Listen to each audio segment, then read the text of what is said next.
protestantedigital.com.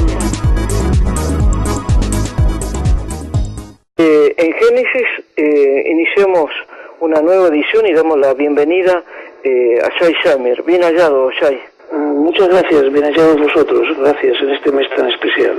Efectivamente, empieza con el Yom Kippur y ahora estamos en el Sukkot. Rápidamente, ¿cómo encadenamos el Yom Kippur con Sukkot?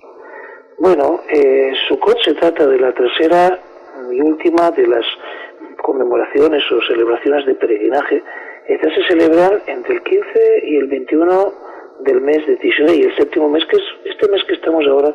Eso se hace en la tierra de Israel y hasta el 22 se hace fuera de sus fronteras. Y son celebraciones como las dos anteriores, que son Pentecostés y Pascua, se llaman de peregrinación. Y el sentido fundamental es que la gente tendrá, el pueblo de Israel en este caso, que recordar después de ese día que llamamos como del perdón, el día de Kippur, que se estuvo 40 años en el desierto viviendo en viviendas temporales.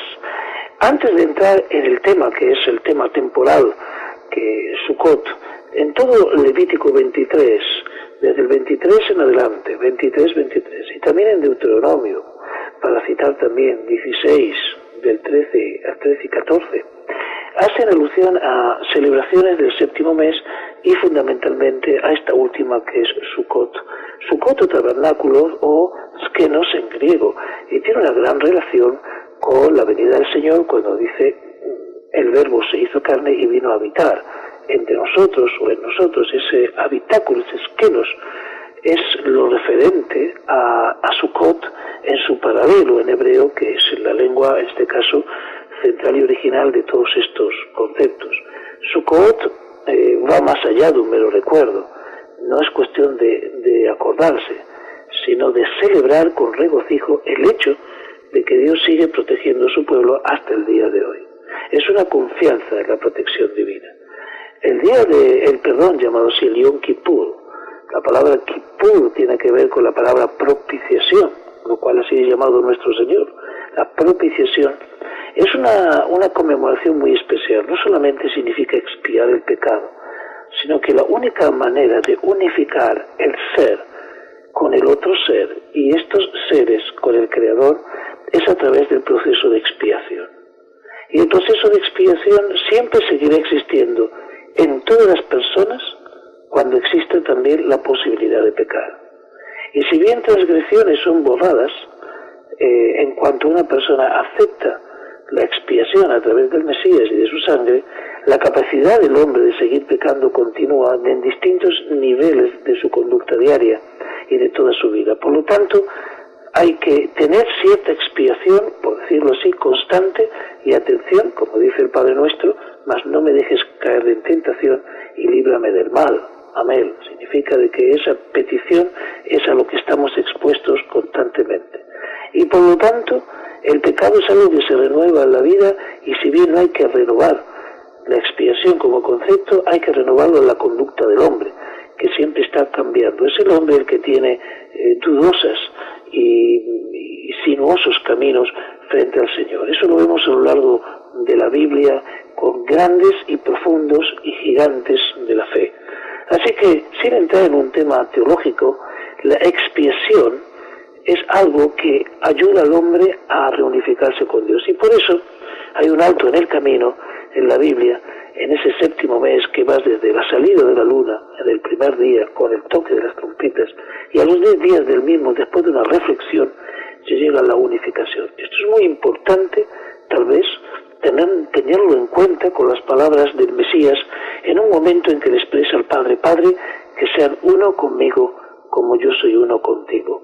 Esa unidad con el Mesías implica primero de la unidad del ser, el ser individual.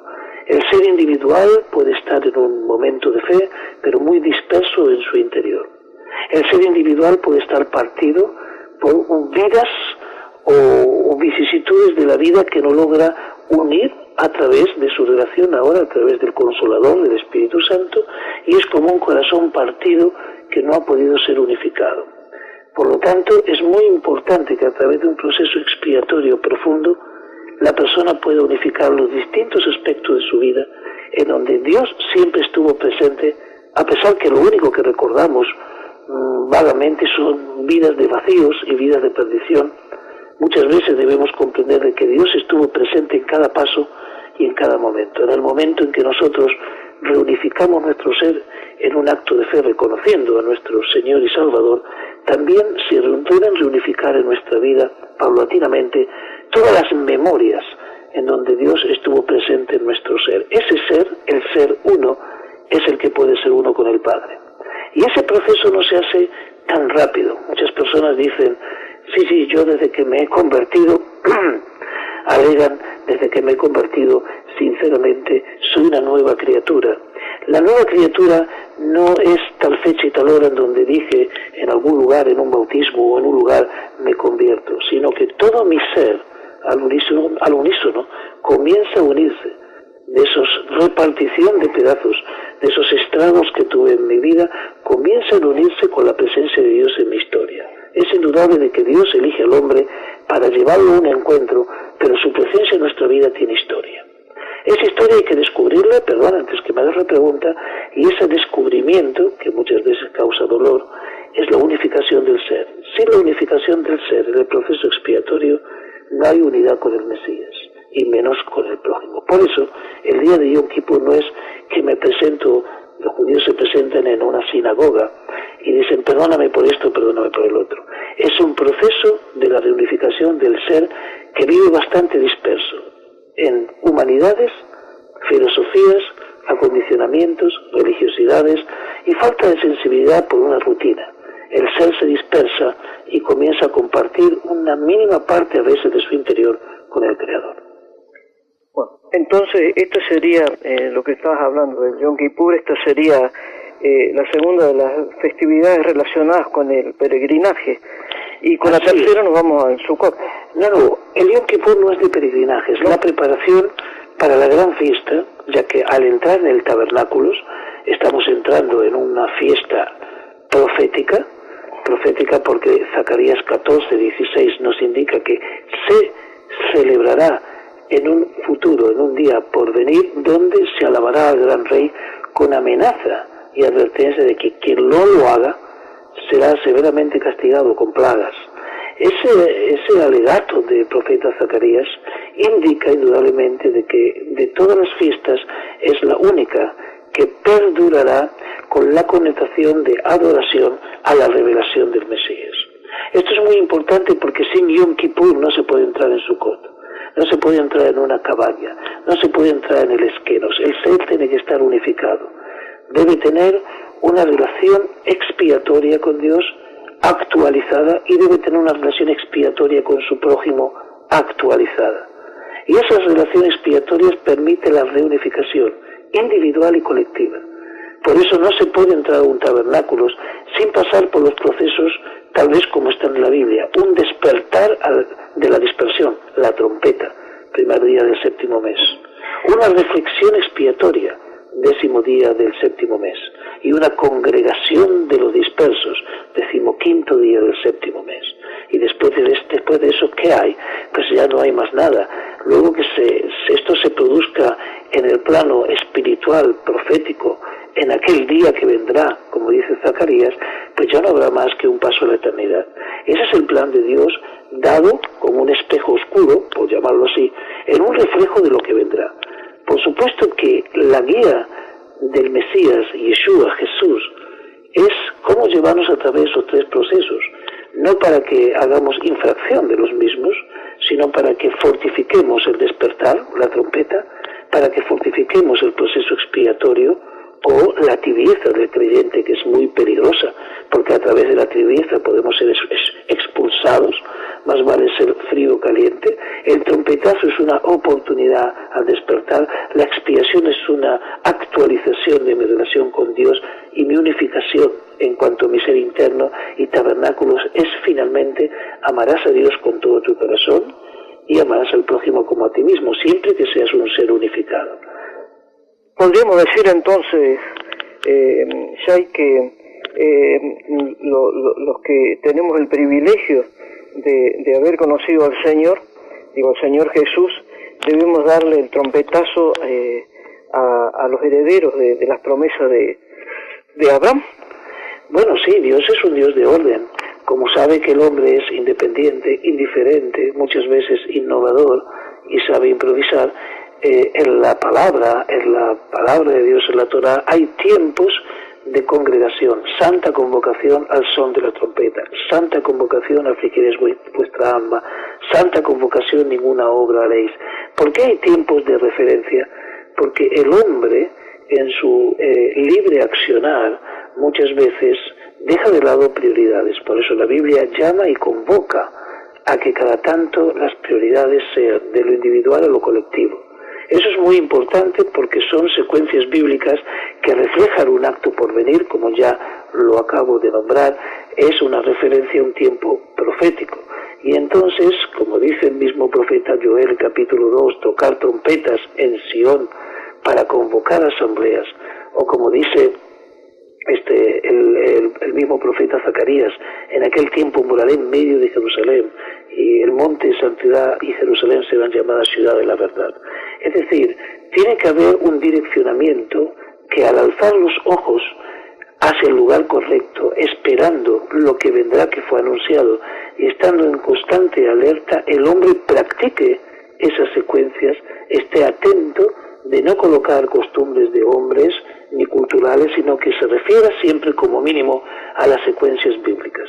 Parece que en un principio fue dado al pueblo de Israel, pero como vemos la fiesta de los tabernáculos tiene sentido universal en el tema profético. Si me permite, citaré Deuteronomio 16, 13, 14, que dice: la fiesta solemne de los tabernáculos harás por 7 días, cuando hayas hecho la cosecha de tu era y de tu lagar, y te alegrarás. Eso es lo más importante. Y te alegrarás. Debe haber una obligación de alegría en tus fiestas solemnes. Tú, tu hijo, tu hija, tu siervo, tu sierva y el levita, el extranjero, el huérfano y la viuda que viven en tus plantaciones.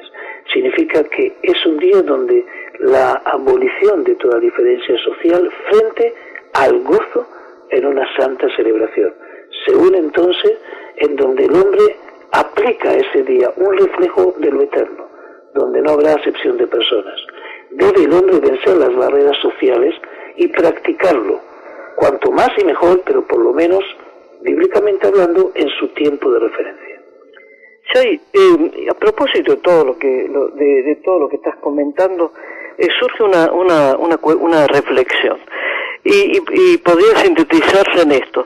Verdaderamente, en estos tiempos ¿se está cumpliendo espiritualmente con todo lo que estás diciendo? ¿O hay también en torno a esta fiesta una dosis de frivolidad que es inevitable por otra parte? Tabernáculos o Sukkot representa una cabaña endeble, debe ser endeble. Hubiera sido mucho más fácil dar esta fiesta, esta conmemoración en tiempo de primavera, en donde cualquier vecino podría observarte y decir, bueno, don Pepe ha construido una pérgola en primavera. Pero ¿quién se coloca una pérgola en su casa al principio del invierno, donde los vientos y las lluvias están por llegar? Y si no hubiera sido por la anomalía de este clima en este año, estaríamos ahora pasando un momento bastante incómodo dentro de una suká, de una cabaña. Ese es el interés. El Señor manda. En un tiempo en donde la naturaleza esconde todo el retoño debajo de sus entrañas, en ese momento en que el hombre ve escondida la luz del invierno y se retrotrae al interior de su refugio, debe habitar 7 días en una cabaña. Debe salir de su escondite invernal, debe salir de su invernación y de su seguridad y habitar 7 días en la intemperie prácticamente, con un techo que se trasluce a través de él la visión de las estrellas y entender lo endeble y lo pasajero de la vida. Debe hacerlo cuando la naturaleza esconde a la primavera, el hombre sale como una nueva primavera en medio del invierno, con lo más endeble que pueda haber, una construcción pasajera. Por eso Sukkot representa lo pasajero en la vida. El Hijo del Hombre no tiene dónde recostar la cabeza. El Hijo del Hombre, el Mesías, es Sukkot. El Hijo del Hombre dice que él no tiene pirámides en la tierra, ni ladrillo, sino que su vida es una suká. en definitiva es un tabernáculo en futuro si hablamos no hecho por mano de hombre. Pero aquí se da el reflejo, en un mundo en donde lo material y lo espiritual deben convivir, el hombre debe entender lo pasajero de este mundo. Y Dios le exige una vez al año tener conciencia de eso y prepararlo en tiempo de invierno, porque sin cesar y sin ningún tipo de tapujos, todo ser humano busca asegurarse su existencia, asegurar la existencia de los suyos y tener, si es posible, una perspectiva de seguridad. Sería muy lógico que todo lo hagamos y lo hacemos, pero Dios conoce el corazón del hombre y le dice, lo pasajero en la vida es el tabernáculo. Todo pasará menos mi palabra. Por tanto, para aprenderlo no solamente quiero que lo estudies, quiero que también, que después que te despiertes con la trompeta y te unifiques internamente, tomes un poco de frío en el tabernáculo. Sienta lo endeble de sus paredes, sienta lo frágil que es tu vida si no fuera por la presencia del Señor. Y cuando mires tu casa, desde ese lugar natural que tengas, un patio, un balcón, miras tu casa de ladrillos, ya no le das a tu casa tanta seguridad, porque si los ojos están alzados a los montes, ¿de dónde vendrá mi socorro? Cuando estás en Sucot, estas palabras, el socorro, mi socorro viene del Señor, que ha creado los cielos y la tierra, toman una profundidad de despertar. Eso es lo que Dios quiere, despertar al hombre de la indolencia y del egocentrismo acelerado que va viviendo el hombre en las últimas centurias. Es decir, que depositemos toda nuestra confianza en Él, no en cuatro paredes, por muy sólidas que sean. Toda nuestra confianza en Él. Y por eso dice que tomaremos el primer día ramas con fruto de árbol hermoso, ramas de palmeras, ramas de árboles frondosos y sauce de los arroyos, y os regocijaréis delante del Señor vuestro Dios por 7 días. Levítico 23:40. Estas 4 especies, denominadas en hebreo arbat minim, que son el etrog, la sidra, el fruto de la familia de los cítricos, que es parecido al limón y que es considerado el más importante de los que he mencionado y de los que están en la Escritura, y un árbol bello, es muy interesante porque los árboles a los cuales me he referido, los frutos, tienen características especiales. Por ejemplo, el etrog dicen que simboliza el corazón humano, el que susigue los ojos, la arabá, la boca, y el lulav, la columna vertebral. Sin embargo, lo más interesante es que tienen situaciones curiosas. Por ejemplo, el primer fruto es sabroso y muy aromático, y el segundo fruto de la palmera no es aromática. Sin embargo, es sabroso. Representa a los hombres, por ejemplo, conocedores del texto de la palabra de Dios. El tercer fruto es una planta muy aromática, pero no tiene fruto. Por lo tanto, representa a gente que es muy hacedora de cosas, pero no tienen productividad. Y por último, el último árbol o fruto es la arabá o el sauce llorón, que está plantado junto a las aguas y simboliza tal vez a quienes están más cerca de la sabiduría divina, pero la desprecian porque no tiene ni aroma ni sabor. De alguna manera, estos cuatro frutos que están decorando tienen una carencia cada uno de ellos. Uno tiene sabor y aroma, otros tienen aroma o sabor, otros tienen las dos cosas y entonces no miran a nadie, y otros no tienen nada. Tal vez simbolizan 4 aspectos básicos del ser humano que tendrá que refugiarse en la Suká sin distinción y sin acepción de personas cuando llegue el tiempo del fin. Por eso Isaías 35 dice que habrá camino y habrá calzada, pero por más torpe que sea el que ande por allí, no se extraviará. ¿Por qué? Porque el Señor está con ellos. ¿Con los quiénes? Con los que son humildes de corazón y los que tiemblan a su palabra, como dice también Isaías 66, son los que tiemblan a su palabra, y dice, solo aquel miraré que es pobre y humilde de espíritu y que tiembla a mi palabra. Ese andar y ese caminar a la Suká universal que nos espera allí en Jerusalén, ese caminar, ese camino, dice Jesús, yo soy el camino, es el caminar seguro, y hay que entender que la humanidad tendrá que llenarse de cabañas antes que venga el Señor, porque estas cabañas hechas con mano de hombre, pero habitadas con simpleza y mostrando la simplicidad de la vida y la simplicidad del compartir y la unidad y unificación del pueblo frente a Dios será el símbolo del esperar y el recibimiento con trompeta de la venida del Señor. Yo tengo confianza de que el mundo tecnificado, el mundo que se está volviendo cada vez más, no materialista, sino, se puede decir, se va desenvolviendo tecnológicamente y va creando tantos avances, pero tantas desigualdades, serán estas cabañas que recordarán ante Dios: Señor, estamos listos para recibirte. Hay un pueblo que ha comprendido que el Hijo del Hombre no tiene dónde recostar la cabeza. Es impresionante, Shay, cuando uno analiza todas estas cosas, porque en estos tiempos en que un simple aparatito tiene conmocionado y fuera de lugar a millones de usuarios en todo el mundo, nos damos cuenta de lo superfluo que son, que es nuestra vida, de lo superfluo que son nuestros esfuerzos.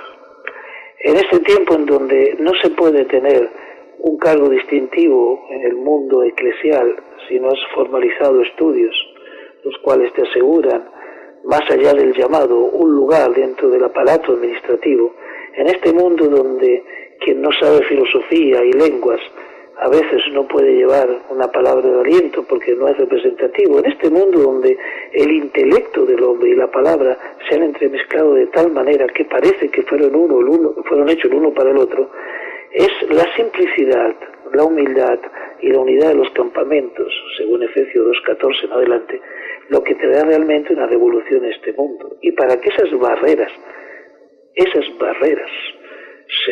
se derrumben y se fuera creado el nuevo hombre en el Mesías, tendrá que haber una expiación auténtica, ya no de tibieza, ya no acomodaticia, sino una expiación, un Yom Kippur permanente, como dice la palabra, a través de la sangre del Mesías. Una revolución que va incluso más allá de la fe, incluso más allá de la fe expresada. Habrá una sed de buscar esas fuentes de salvación de las cuales beberemos más asiduamente y no tendremos más sed, y brotarán ríos de agua viva de aquellos realmente que hayan extendido que Yom Kippur, Sukkot y trompetazo es una unidad que Dios ha dado para asegurarnos, para preparar el terreno, para preparar el reino, como dijo Juan el Bautista: enderezar vuestros caminos, que vengo yo a abrir camino, para que haya un camino marcado como una representación del cuerpo del Mesías, diciendo: aquí estamos, hemos comprendido, estamos listos, estamos alerta, estamos en la atalaya, y volviendo a las palabras de Habacuc, que dice: aunque la visión tardare, aquí estaré y aquí esperaré. Shay, para quienes nos consideramos coherederos de las promesas que el Señor hizo a su pueblo, ¿no suena un poco extraño tener que estar hablando de estas cosas?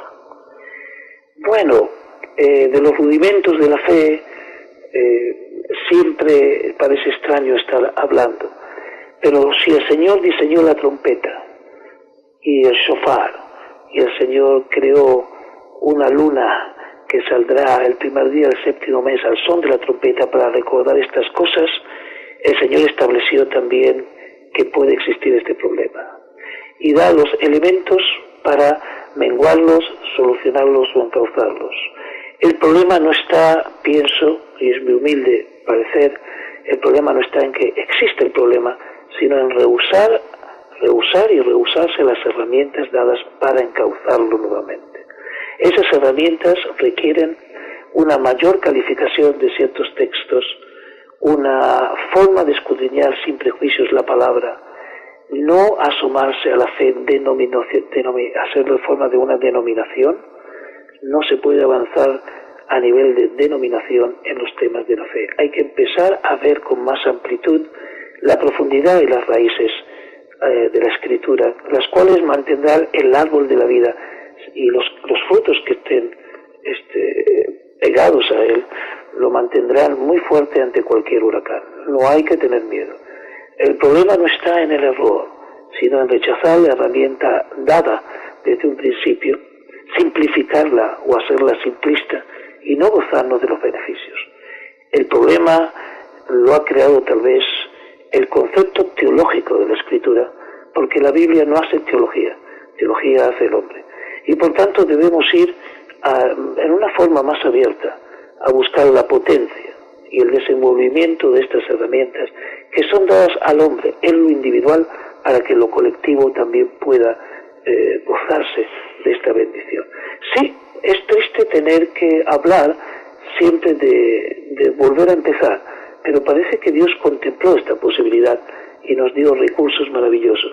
Por eso, al son de la trompeta, santa convocación, santa expiación, santo tabernáculo, como una preparación y como un preludio de los tiempos que vendrán, en donde ya directamente no habrá camino ni habrá calzada, sino que mismamente el Señor será el camino definitivo. Yo creo que orientándonos, y por qué no, la palabra lo dice, hacia el oriente, desde allí vendrá la luz de oriente a occidente como un gran relámpago, debemos orientar nuestra mirada, orientar nuestra atención, orientar nuestro oído y orientar nuestro conocimiento de la palabra, orientarlo hacia ese oriente de donde vendrá la señal definitiva.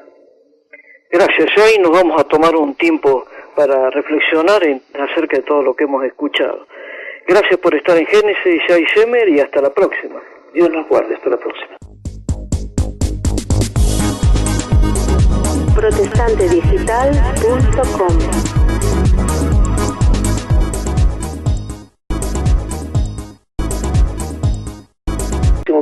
Este mes que estamos ahora, eso se hace en la tierra de Israel y hasta el 22 se hace fuera de sus fronteras. Y son celebraciones como las dos anteriores, que son Pentecostés y Pascua, se llaman de peregrinación. Y el sentido fundamental es que la gente tendrá, el pueblo de Israel en este caso, que recordar después de ese día que llamamos como del perdón, el día de Kippur, que se estuvo 40 años en el desierto viviendo en viviendas temporales. Antes de entrar en el tema, que es el tema temporal, que Sukkot, en todo Levítico 23, desde el 23 en adelante, 23, y también en Deuteronomio, para citar también 16. protestantedigital.com. En Génesis iniciamos una nueva edición y damos la bienvenida a Shai Shemer. Bien hallado, Shai. Muchas gracias, bien hallados vosotros, gracias en este mes tan especial. Efectivamente, empieza con el Yom Kippur y ahora estamos en el Sukkot. Rápidamente, ¿cómo encadenamos el Yom Kippur con Sukkot? Bueno, Sukkot se trata de la tercera y última de las conmemoraciones o celebraciones de peregrinaje. Estas se celebran entre el 15 y el 21 del mes de Tishrei, y se acepta la expiación a través del Mesías y de su sangre. La capacidad del hombre de seguir pecando continúa en distintos niveles de su conducta diaria y de toda su vida. Por lo tanto, hay que tener cierta expiación, por decirlo así, constante, y atención, como dice el Padre Nuestro, mas no me dejes caer en tentación y líbrame del mal. Amén. Significa de que esa petición es a lo que estamos expuestos constantemente. Y por lo tanto, el pecado es algo que se renueva en la vida, y si bien no hay que renovar la expiación como concepto, hay que renovarlo en la conducta del hombre, que siempre está cambiando. Es el hombre el que tiene dudosas y leyes del 13 al 13 y 14. Hacen alusión a celebraciones del séptimo mes y fundamentalmente a esta última, que es Sukkot. Sukkot o tabernáculo, o skenos en griego, y tiene una gran relación con la venida del Señor, cuando dice el verbo se hizo carne y vino a habitar entre nosotros o en nosotros. Ese habitáculo, ese skenos, es lo referente a Sukkot en su paralelo en hebreo, que es la lengua, en este caso, central y original de todos estos conceptos. Sukkot va más allá de un mero recuerdo. No es cuestión de acordarse, sino de celebrar con regocijo el hecho de que Dios sigue protegiendo a su pueblo hasta el día de hoy. Es una confianza en la protección divina. El día del perdón, llamado así el Yom Kippur, la palabra Kippur tiene que ver con la palabra propiciación, lo cual así es llamado nuestro Señor. La propiciación es una conmemoración muy especial. No solamente significa expiar el pecado, sino que la única manera de unificar el ser con el otro ser y estos seres con el Creador es a través del proceso de expiación. Y el proceso de expiación siempre seguirá existiendo en todas las personas cuando existe también la posibilidad de pecar. Y si bien transgresiones son borradas, en cuanto una persona